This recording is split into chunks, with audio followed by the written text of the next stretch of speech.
يمكنكم مشاهدة سجاد الدليمي الآن. نعم، هذه سجاد الدليمي الآن. هل لنا أن نسمع إلى ما تقوله؟ هل لنا أن نستمع؟ لا صالح.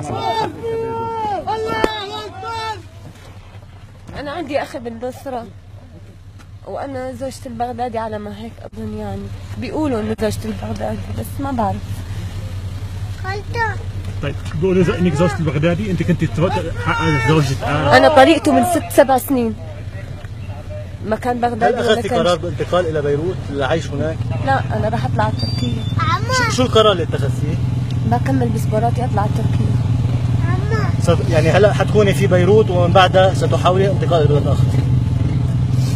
شكرا. الحمد لله على السلامة. سلمى، لا أدري تقنيا إذا تمكنتم من التقاط الصورة نعم، والصوت. تمكنا من التقاط الصورة والصوت، ونحن لازلنا نشاهد صورة الأطفال وصورة سجاء الدليمي، وسمعنا ما قالته بأنه كانت زوجة البغدادي، ولم يكن في ذلك الحين بغدادي أبو بكر البغدادي طبعا كما هو معروف باسمه، ولكنها طليقته منذ 6 سنوات، وقرأت قالته بأنها اتخذت قرارها نعم بالذهاب إلى تركيا، العودة إلى بيروت، ومنها قالت إلى تركيا، ومن بعدها إلى وجهة ثالثة ستختارها وستعمل على ترتيب الانطلاق إليها.